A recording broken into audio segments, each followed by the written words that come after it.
So Ted is being turned into a TV series.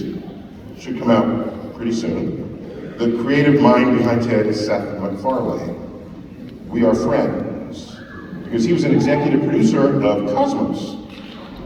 He helped bring Cosmos to Fox, which had a way bigger distribution than PBS compared with the Carl Sagan version of Cosmos. So here's what happened. They're going over the script for the TV series, and he texts me this image from the script.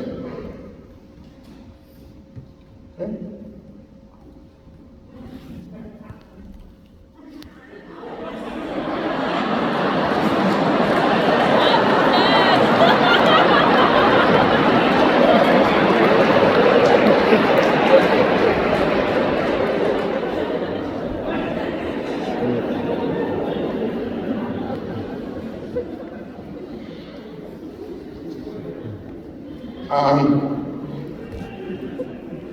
The final movie. Titanic. You know this is an old poster because it says Titanic from the director of T2 and True Lies and Aliens. You wouldn't need that today because Titanic is one of the top 10 all-time grossing films ever. 1997. I saw this when it came out. I played hooky one afternoon from my job, went to the movie theater, and by the way, we know the day, the date, the time, the longitude, the latitude. This is longitude and latitude to 4 digits. The aliens needed 6 to locate exactly Devil's Tower. We know all this. We also know there was no moon that night, so the stars would, and it was clear, so the stars would have been perfectly visible. So let's pick up the action where Rose, oh, did I spoil the movie by saying that the ship sank? I didn't mean, I should have warned you. This is Rose on this wooden plank with her dead, frozen boyfriend off to the side. He tries to get up on the plank and it tips over a little bit. He said, okay, I'll just freeze here. Had Leonardo DiCaprio instead been Matt Damon from The Martian, he would have made an outboard motor, he would have saved everybody. It's what happens when you don't know science. You freeze to death. All right, the ship is gone. She's delirious. She's looking up, singing to herself, and she sees the sky.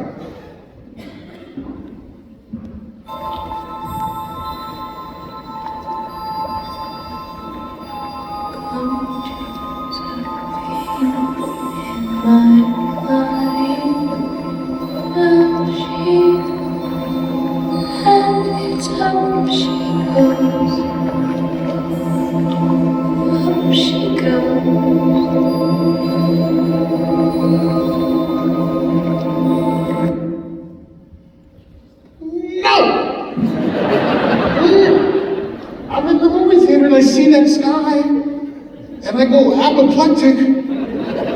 There's hardly anybody in the theater, so it was not very distracting. This is the sky that she sees. This is not only the wrong sky, it is a lazy sky, because the left side is a mirror reflection of the right side. This movie, if you remember, was touted for how accurate it was. Because James Cameron went to the bottom of the ocean with Robert Ballard, an oceanographer. They found the Titanic. They filmed the rivets, the china patterns, the staterooms, meticulously reproduced for this movie. You can't double check what the staterooms look like, but they put in that much effort to make it real, to make it accurate. And they're gonna just make up a sky? When there's only one sky she should have been seeing that we can check?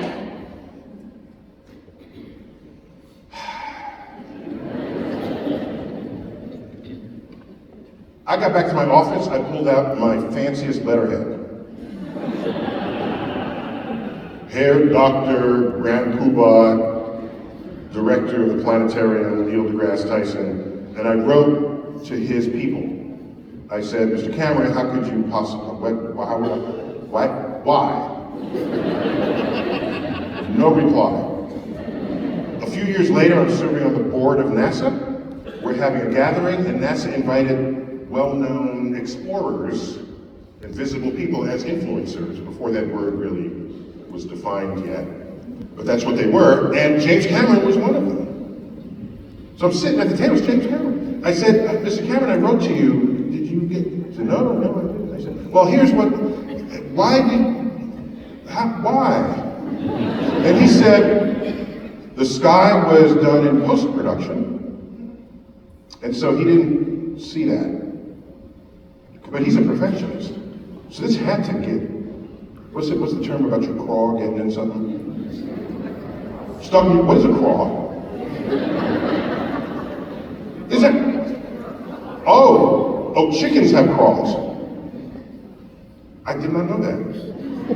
Are you two of you farmers? Because now, I told you I didn't know. So chickens might eat things and get stuck in their craw. So now we announce, okay. I never knew that. Thank you. Learn something every day. No! There are no French people, and we know about choking chickens, right? Okay.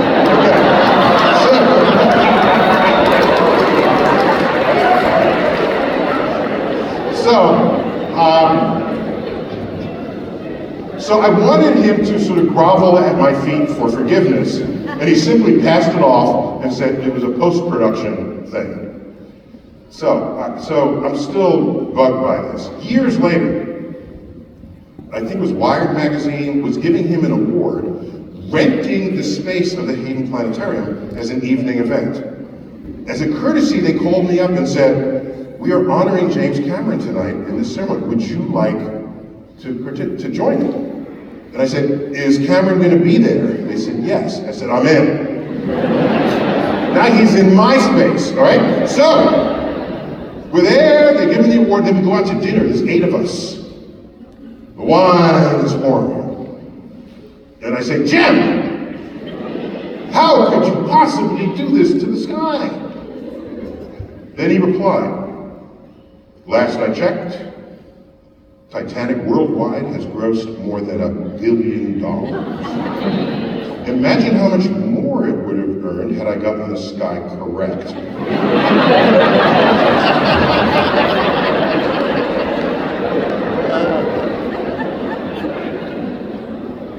I was defeated. So I just went back, tail between my legs. It wasn't a month later, a few weeks later, I get a phone call. So it's Dr. Tyson. I said, yes. Who is this? I forgot his name. Joe Smith. I work post-production for James Cameron. He is making a centennial director's cut of this movie, centennial of the sinking. So 2012, centennial cut of the movie, and he tells me you have a sky he could use. I said, yes!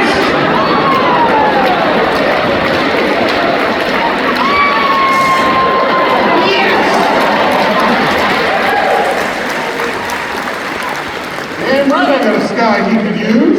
There it is. So the center of that is the zenith point above Rose's head at the time she was singing to herself. That's the Milky Way going across the top. And if you start out with the correct sky, I'll give you some latitude. That's not as interesting as a part of the Milky Way. So if you're going to do a point of view of the camera from her eyes, sure, shift it a little. I'm okay with that. That's the Mark Twainian. Get the facts straight, then distort them at your leisure. So, by the way, I didn't go public with this, but somehow it got out.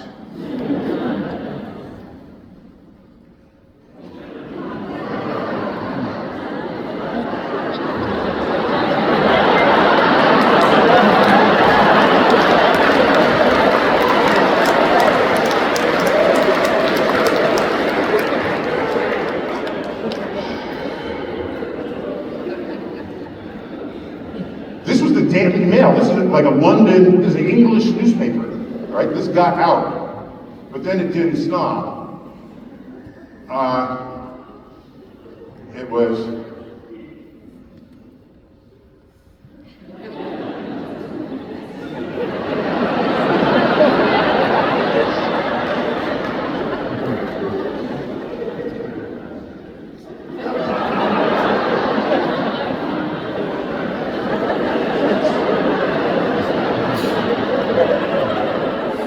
if you venture out to see Titanic's 3D re-release this month, make sure to pay special attention to the stars shining in the night sky, like Billy Zane's eyes beaming from behind his eyeliner.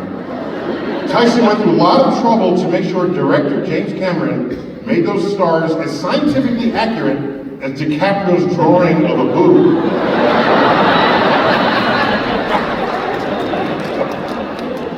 That's that, anyway, it's there. Thank you all!